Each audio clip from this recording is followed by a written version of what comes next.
학기 1장 12절에서 15절 말씀입니다. 스알디엘의 아들 스룹바벨과 여호사닥의 아들 대제사장 여호수아와 남은 모든 백성이 그들의 하나님 여호와의 목소리와 선지자 학개의 말을 들었으니 이는 그들의 하나님 여호와께서 그를 보내셨음이라. 백성이 다 여호와를 경외하매 그때 여호와의 사자 학개가 여호와의 위임을 받아 백성에게 말하여 이르되 여호와가 말하노니 내가 너희와 함께하노라 하니라.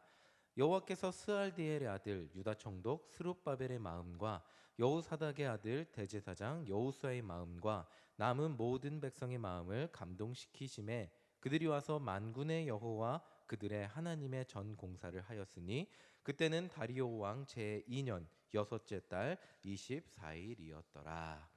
아멘. 자, 오늘은 절망이라는 단어를 함께 생각해 보면서 말씀을 시작하려고 합니다. 자, 제가 절망이라는 단어를 언제 사용할까? 그걸 먼저 생각을 해봤습니다. 저는 이런 경우 좀 가볍게 사용하는 것 같습니다. 굉장히 배가 고픈 순간 집에 가서 라면을 맛있게 끓여 먹으려고 계획을 했습니다. 배가 고픈 것을 참고 이렇게 집에 오는 길에 떡볶이집도 있고 뭐 호떡집도 있고 다 참고 오직 라면을 먹기 위해 집에 이제 왔습니다. 머릿속에는 오면서 마늘도 넣고 파도 넣고 계란도 불고 이렇게 해서 제 취향대로 맛있게 끓여 먹을 걸 상상을 하면서 배고픈 것을 참고 집에 도착했습니다. 자, 집에 도착해서 라면을 끓이려고 하는데 배가 고픈 나머지 물부터 쫙 받아서 자, 이렇게 뭐라 그러죠? 그게 이게 예, 가스 레인지에 불을 붙이고 물을 올려놓고 저는 이제 옷을 갈아입기 시작합니다. 그리고 이제 배가 고프니까 급하게 라면 뭐 스프도 넣고 이렇게 급하게 이렇게 저렇게 이제 끓이고 라면을 끓입니다. 근데 갑자기 머릿속에 무서운 생각이 쫙 듭니다. 제가 무슨 실수를 했을까요? 급한 나머지 물을 많이 넣습니다. 라면 끓일 때 제일 중요한 게 물인데 급한 나머지 물을 너무 많이 넣습니다. 자, 라면 스프를 이미 넣어버려서 물을 버리기도 늦어버렸습니다. 간장, 된장, 쌈장, 김치, 뭐 스팸 이런 거를 넣어서 라면 국물에 간을 맞춰줄 재료는 있지만 제가 머릿속에 그리던 맛을 먹을 수는 이렇게 먹어야지 했던 그 맛을 먹을 수는 없게 되었습니다. 라면 스프의 맛은 라면 스프만 낼 수 있죠. 네, 라면 좋아하시는 분은 아실 텐데 그 라면만 스프는 라면 스프만 낼 수 있는데 물을 많이 넣은 순간 저는 이미 끝났습니다. 새 라면을 뜯어서 새 스프를 꺼내지 않는 한 그 제가 원하는 맛의 라면을 먹을 수는 없게 되었습니다. 자, 저는 이 순간 좌절하고 절망한다는 단어를 사용합니다. 먹고 싶은 음식을 못 먹게 되었을 때. 자, 뭐 웃자고 말씀드린 것 같지만 누구나 여러 순간 아주 작은 일에 좌절하고 절망할 때 있습니다. 자, 제가 절망이라는 단어의 뜻을 네이버 국어사전에서 찾아보았습니다. 바라볼 것이 없게 되어 모든 희망을 끊어버림 또는 그런 상태라고 네이버 국어사전은 이야기합니다. 자, 절망은 인간에게 아무런 희망이 없는 상태를 의미합니다. 제가 우스갯소리같이 절망이라는 단어를 사용했는데 우리는 힘들어진 순간 조금만 힘들어도 절망적이야 라고 이야기합니다. 근데 절망적이라는 말은 정말 아무 희망, 여기를 봐도 희망이 없고 여기를 봐도 희망이 없고 여기를 봐도 희망이 없는 상태를 이야기합니다. 우리도 살아가면서 이런 절망적인 상황을 맞이할 때가 있죠. 더 이상 아무런 희망이 없어 보이는 순간, 그런 순간이 있습니다. 자, 오늘 성경에 이스라엘 백성들도 이런 절망적인 순간을 맞이하고 있습니다. 이들은 70년 만에 정말 기적적으로 하나님께서 예비하신 그 자신의 고향으로 돌아오게 됩니다. 자기 조상들의 고향으로 돌아왔습니다. 그리고 여기 이제 돌아왔으니까 하나님의 크신 능력으로 성전도 건축하고 성벽, 예루살렘 성벽도 재건해서 이제 하나님 뜻대로 하나님 백성이 되어 잘 살아보자 하는 마음으로 왔습니다. 근데 세상 일 마음대로 되는 거 없죠. 주변 사람들이 방해하는가 싶더니 바뀐 왕은 아예 성전 건축을 못하게 합니다. 뭐 페르시아, 그 큰 제국 페르시아의 왕이 못하게 했으니 이제 더 이상 성전 건축을 할 수 없는 상황이 되었습니다. 자, 이들이 성전 건축을 하고 싶어도 할 수 없었던 순간, 자, 성전 건축을 할 수 없는 절망적인 순간이 찾아오게 됩니다. 자, 상황이 이렇게 되니까 예루살렘에 있던 유다 백성들이 이렇게 말합니다. 2절 저희가 함께 읽어보겠습니다. 2절 학계 1장 2절인데 함께 읽어보겠습니다. 만군의 여호와가 이같이 말하여 이르노라. 이 백성이 말하기를 여호와의 전을 건축할 시기가 이르지 아니하였다 하느니라. 자, 하나님 뜻이 우리들 마음, 그 사람들 마음대로 되지 않으니까 분명히 이게 하나님 뜻인데 우리가 열심대로 했는데도 불구하고 그 마음대로 계획대로 되지 않으니까 이제는 이 사람들이 이렇게 말을 하는 거예요. 지금은 하나님 뜻이 아니야. 지금은 하나님이 역사하실 시기가 아니야라고 이야기를 합니다. 자, 그런 다음 유다 백성들은 어떤 행동을 했을까요? 하나님 뜻이 아니야. 지금은 하나님 때가 아닌가 보다 라고 했을 때 어떤 행동을 했는지 함께 4절을 보겠습니다. 4절 위에 부분 함께 읽겠습니다. 이 성전이 황폐하였거늘 너희가 이때 판벽한 집에 거주하는 것이 옳으냐. 이 판벽한이란 단어를 제가 낯설어서 현대인의 성경 버전으로 보았습니다. 빨간 글자 있죠? 어떤 집이라 그러죠? 호화로운 집이라 그럽니다. 자, 하나님의 일을 하려고 결심한 사람, 은혜 받고 하나님의 일을 열심히 살려고 결심한 사람이 벽에 딱 부딪히자 그 사람들이 초점을 맞춘 게 어느 거냐면 다시 자신의 삶입니다. 하나님의 삶대로, 하나님 뜻대로 내가 살아보겠습니다. 결심하고 기도하고 나아갔는데 벽에 딱 부딪히자 딱 부딪혔습니다. 그러자 이 사람들이 쳐다본 게 뭐라고요? 자신들의 삶입니다.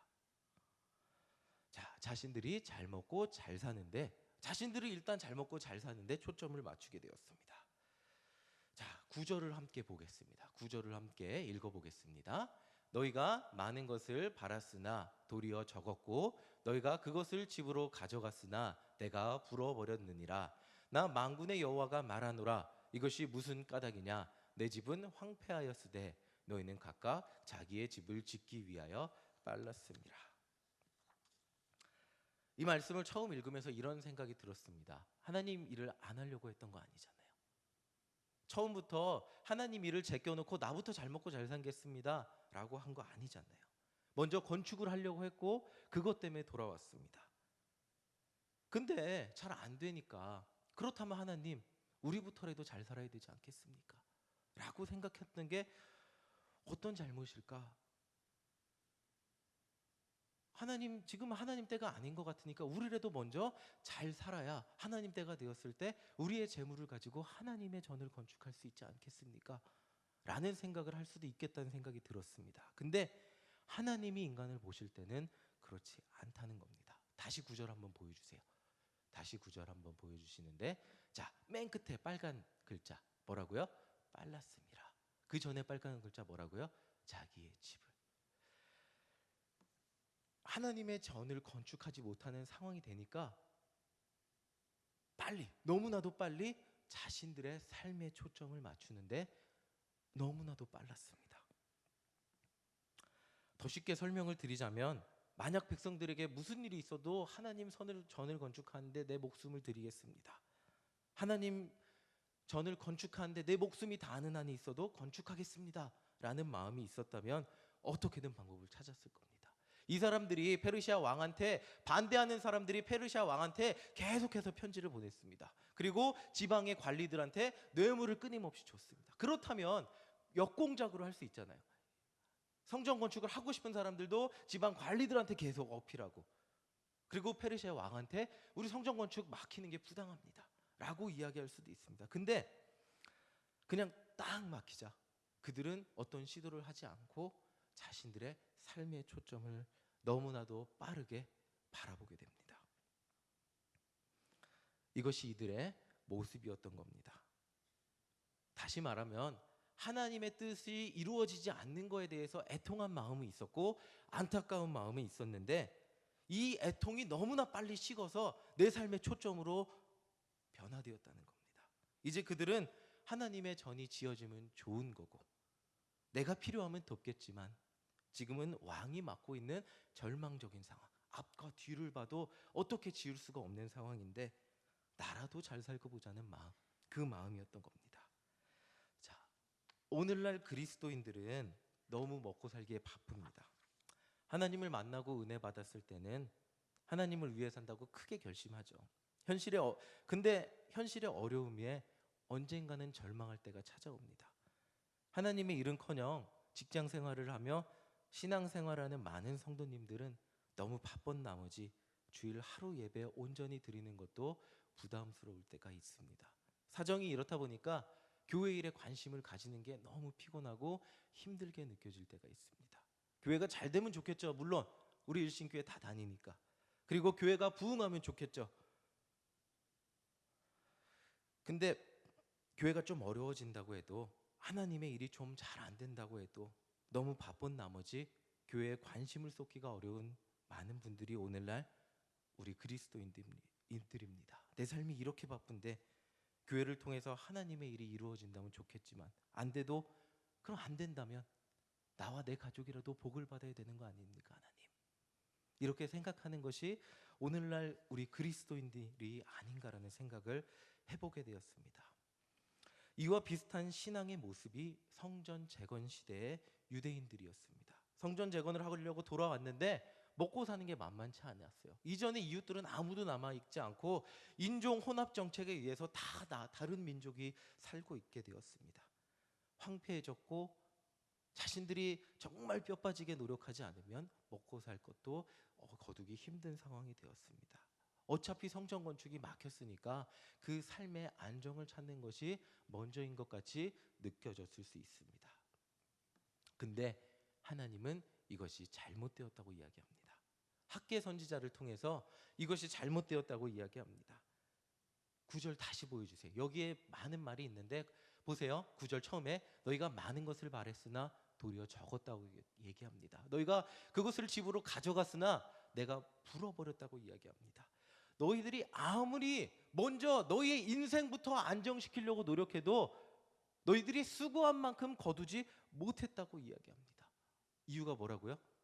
너희는 너무나 자기의 집을 짓기 위해서 빨랐기 때문이라고 이야기합니다. 자, 만약 제가 유다 백성이라면 한숨부터 나올 것 같아요. 아니 하나님, 성전 건축할 재건할 방법이 없는데 대체 어떻게 하라고요, 하나님? 왕이 막아버리는데 제가 무슨 힘이 있다고 뭘 하라고 하십니까? 우리가 우리 집에만 관심이 있다고 하는데 그러면 성전 건축하다가 우리 굶어 죽습니까? 우리라도 살아야 될 거 아닙니까, 하나님? 이 황폐한 땅에 돌아와서 성전 건축부터 하라고 하시는데 대체 방법이 어디 있습니까? 그래서 하나님은 이렇게 명령을 하세요. 8절 함께 읽겠습니다. 8절 함께 읽어보겠습니다. 너희는 산에 올라가서 나무를 가져다가 성전을 건축하라. 그리하면 내가 그것으로 말미암아 기뻐하고 또 영광을 얻으리라. 여호와가 말하였느니라. 너무나 단순해요. 그냥 산에 가서 나무를 베어서 성전을 다시 건축하래요. 학계 선지자, 하나님의 선지자가 지금 좌절하고 깊은 절망 속에 빠져갖고 하나님의 일을 도저히 못할 것 같은 백성들한테 내가 무슨 말을 해줘야 될까요? 내가 이 상황 다 변화시켜 줄 테니까 너희들은 가서 일만 해. 아무 걱정 없을 거야 라고 이야기하면 얼마나 좋을까요? 자, 페르시아의 왕, 그 왕보다 큰 내가 페르시아의 왕의 마음을 다시 한번 돌릴 테니 너희는 성전 건축할 준비를 하라. 그러면 너희들은 성전 건축을 이루리라 라고 얘기한다면 얼마나 이 사람들 마음이 편할까요? 근데 하나님은 어떤 상황의 환경과 변화도 말씀하시지 않아요. 그냥 뭐라고 하시냐면 8절 다시 보여주세요. 뭐라고 하시냐면 너희는 산에 올라가서 나무를 가져다가 성전을 건축하라. 상황과 환경의 변화는 아무것도 언급하지 않으신데 너희는 산에 올라가서 나무를 가져다가 성전을 건축하래요. 왕이 하지 말랬는데. 이 말이 뭐냐면 그 큰 제국 왕이 금지한 거를 한다면 그냥 죽음을 의미하는 겁니다. 그러니까 너희는 죽을 각오를 하고 성전을 건축하라고 이야기를 하는 겁니다. 죽음을 각오하고 무대뽀로 건축을 하라. 자, 이스라엘 사람들의 반응, 유다 백성들의 반응은 어땠을까요? 14절 함께 보겠습니다. 함께 읽어보겠습니다. 여호와께서 스알디엘의 아들 유다 총독 스룹바벨의 마음과 여호사닥의 아들 대제사장 여호수아의 마음과 남은 모든 백성들의 마음을 감동시키심에 그들이 와서 만군의 여호와 그들의 하나님의 전 공사를 하였으니. 공사를 했어요. 진짜 상황은 변하지 않았는데 공사를 시작했어요. 그 이유는 무엇일까요? 자, 앞에 빨간 글자 뭘까요? 감동시키심에 라는 단어가 있습니다. 하나님의 영이 그들 마음에 감동하게 되었을 때 그 큰 제국을 다스리는 페르시아의 왕보다는 온 세상을 다스리는 하나님의 명령이 더 큼을 이스라엘 백성들, 유다 백성들은 깨닫게 되었습니다. 하나님의 영이 그들 마음속에 감동되었을 때 세상의 어떤 세력도 하나님을 막을 수 없다는 것을 깨닫게 되었습니다. 그래서 그들은 하나님의 명령대로 다시 공사를 시작했습니다. 인간적으로 볼 때는 어떤 절차가 있을까요? 왕한테 다시 편지를 보내서 허가해 주십시오. 그리고 우리는 열심히 기도하겠죠. 허가가 나게 해주세요 라고 기도하겠죠. 그리고 허가가 나지 않는다면 하나님 때가 아닌가 보다. 다시 그러면 허가가 날 때까지 기다리겠죠. 근데 이 유다 백성들은 그러지 않았습니다. 하나님의 명령대로 그냥 산에 가서 나무를 베고 성전 재건을 시작합니다. 자, 이런 유다 백성들에게 하나님께서 해주신 말씀이 있습니다. 13절 함께 보겠습니다. 함께 읽겠습니다. 그때 여호와의 사자 학개가 여호와의 위임을 받아 백성에게 말하여 이르되 여호와가 말하노니 내가 너희와 함께하노라 하시니라. 이 말씀이 유다 백성의 마음을 감동시킨 거예요. 뭐라고요? 내가 너희와 함께하노라. 하나님은 유다 백성들에게 현실적으로 무리한 명령을 하셨어요. 근데 그 명령을 내리시면서 이 말씀을 하십니다. 내가 너희와 함께하노라. 그들이 의지할 수 있는 힘을 주셨습니다. 세상을 만드시고 세상을 주관하신 하나님이 함께 하신다는 확신을 주셨어요. 현실적인 불가능, 우리 눈으로 볼 때 불가능해 보이는 일도 실천하게 만드는 힘은 바로 하나님의 말씀이라는 겁니다. 어떤 말씀이죠? 내가 너희와 함께하노라. 이 말씀이 유다 백성을 움직이는 힘이었다는 겁니다. 자, 이제 말씀을 정리해 보겠습니다. 우리는 하나님을 만나고 예수님을 주님으로 믿어 이전의 삶을 버리고 그리스도인으로 살기를 결단한 사람입니다. 하나님 뜻을 위해 내 욕심과 내 삶의 풍요도 버릴 각오도 된 사람입니다. 근데 우리가 하나님 뜻대로 산다고 결심했다고 해서 우리 삶의 모든 결심이, 우리 삶의 모든 하나님의 뜻이 한 번에 이루어지지 않을 때도 너무나 많이 있습니다. 하나님의 뜻이 분명한 것 같아요. 너무나 분명한 게 하나님 뜻 같은데 아무리 노력해도 왜 이렇게 이루어지지 않을까 싶은 일들이 있습니다. 그런 순간 우리는 절망하고 낙심합니다. 그때 이스라엘 유다 백성들처럼 우리는 시선을 돌려서 우리의 삶으로 시선을 돌리고 초점을 그쪽에 맞추게 됩니다. 나라도 하나님, 나라도 복 주세요. 또 유다 백성들처럼 지금은 하나님 때가 아닌가 봐요. 지금은 하나님 때가 아닌가 봐요 라고 이야기할 수도 있습니다. 그저 나의 삶을 바라보게 됩니다. 자, 가장 쉬운 예를 들어보겠습니다. 전도를 이야기할 수 있겠죠. 교회에서 전도를 하자고 하니까, 태신자를 작정하자고 하니까, 기도를 하자고 하니까 전도해 보려고 우리가 애를 써봅니다. 근데 전도가 쉽게 되지 않아요. 어렵게 교회 가자고 말 걸었지만 긍정적인 대답이 많이 나올까요? 부정적인 대답이 많이 나올까요? 부정적인 대답이 나오기 쉽습니다. 열심히 기도하고 공들였다고 해서 우리 말 한 번에, 딱 한 번에 그 사람이 교회 나올 확률이 그렇게 높지 않습니다. 이럴 때 우리는 절망하기 쉽죠. 왜? 그 말 한마디 꺼내는 게 엄청난 용기였기 때문에. 그 말 한마디 꺼내려고 우리는 열심히 기도했기 때문에. 근데 그 사람들의 반응은 어떻죠? 좋지 않을 수도 있잖아요. 이럴 때 우리는 절망할 수 있습니다. 사실 저번에도 말씀드렸지만 저도 초등학교 전도를 나가서 제 마음대로 되지 않았습니다. 그리고 겉으로는 티를 내지 않았지만 속으로는 절망했습니다. 속으로 기도하면서 매번 지금 몇 개월 기도하면서 이렇게 아이들이 조금 사는 동네에서 회원동에 놀이터가 하나도 없다고 합니다. 학원도 거의 없죠. 학원도 거의 없죠. 이렇게 아이들이 조금 사는 동네에서 어떻게 전도를 해야 될까? 전도도 못하게 하는데 내가 여기서 진짜 유초등부 목회자로서 전도할 수 있을까? 솔직히 절망도 되고 낙심도 되었습니다. 그리고 지금까지 교회 일이 바쁘다는 핑계로 초등학교를 전도하는 것은 뒤로 미루고 다른 일들을 먼저 했습니다.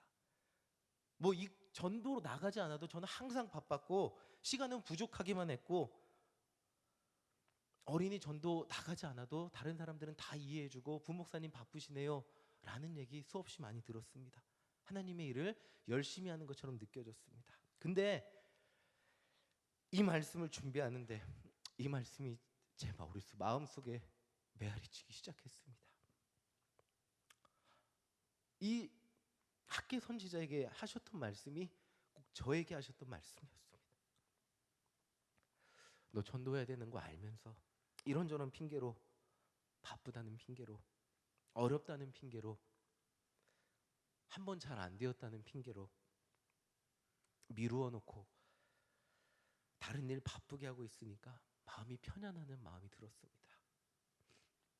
저도 하나님 앞에 대답했죠. 하나님, 저도 마음 편하지 않았어요, 하나님. 근데 방법이 없어요. 어떻게 하라고요? 무엇을 어떻게 해야 전도가 되겠습니까? 전도에게는 여기 환경도 너무 좋지 않고 시대도 너무 많이 바뀌어서 엄마들은 종교의 종자도 듣기 싫어하는 세상입니다. 방법 좀 가르쳐 주세요. 그럼 제가 그대로 나가겠습니다. 이렇게 하나님께 묻는 제게 하나님이 해주신 말씀이 있습니다. 8절 다시 한번 보겠습니다. 우리 8절 큰 목소리로 함께 읽겠습니다. 너희는 산에 올라가서 나무를 가져다가 성전을 건축하라. 그리하면 내가 그것으로 말미암아 기뻐하고 또 영광을 얻으리라. 여호와가 말하였느니라.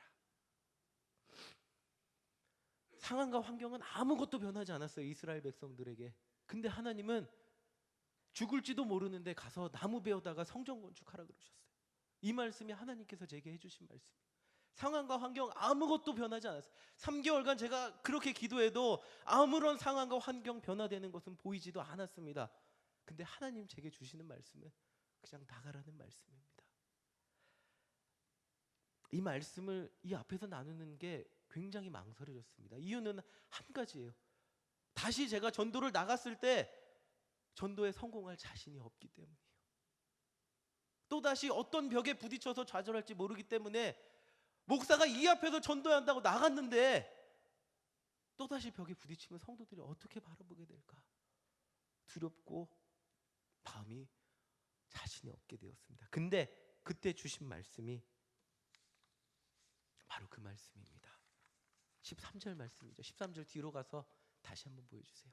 예, 우리 이 빨간색만 다시 한번 읽겠습니다. 시작. 내가 너희와 함께하노라. 저는 하나님께서 감동 주신 대로 3월부터 전도를 나갈 겁니다. 저 혼자가 되건 같이 가는 분이 계시건 누가 되시건 하나님의 말씀을 의지하여 나갈 겁니다. 그리고 하나님의 도우심을 구할 겁니다. 제가 보장할 수 있는 것은 아무것도 없습니다. 전도의 성공도 보장할 수 없고 제 능력으로 누구를 교회로 데리고 올 능력도 자질도 없습니다. 자신도 없습니다. 그러나 하나님이 저에게 약속하셨습니다. 내가 너희와 함께하노라. 내가 너와 함께하노라. 이 말씀이 여러분들에게 울리는 말씀이 되기를 간절히 소망합니다. 우리가 하나님의 뜻이 보이지가 않고 하나님의 뜻이 벽에 부딪혀서 이루어지지 않는 것 같은 순간이 되었을 때 너무나 쉽게 얘기합니다. 지금은 하나님 때가 아니야. 지금은 하나님의 뜻이 이루어질 순간이 아닌 것 같아. 너무나 쉽게 이야기하지만 하나님은 그렇게 생각하지 않으실 수 있습니다. 너희가 했던 일 멈추지 말고 하라고 말씀하실 수 있습니다. 그리고 우리에게 말씀하십니다. 내가 너와 함께 할 거다. 내가 너와 함께 할 거다. 제가 간절히 여러분들에게 부탁하는 것은 기도해 주시길 부탁드립니다. 저는 자신 없지만 하나님께서 저와 함께 하시기를 기도해 주시기를 부탁드립니다. 또 마음에 감동이 되시는 분은 저와 함께 전도 나가 주시기를 부탁드리겠습니다. 이 소리는 아멘이 적네요. 예, 다시 한번 부탁드리겠습니다. 마음에 감동이 되시는 분은 저와 함께 전도 나가 주시기를 부탁드리겠습니다. 상황과 환경이 변해서 상황과 환경이 갖추어져서 하나님의 뜻이 이루어지는 것이 아닙니다.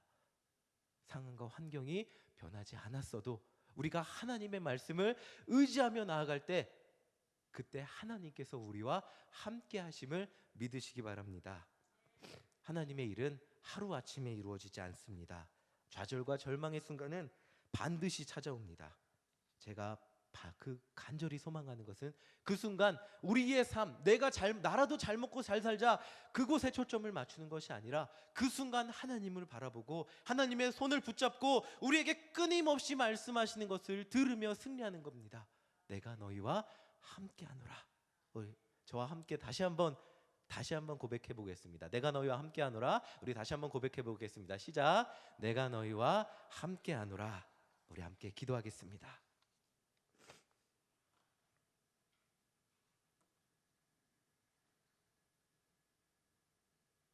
하나님,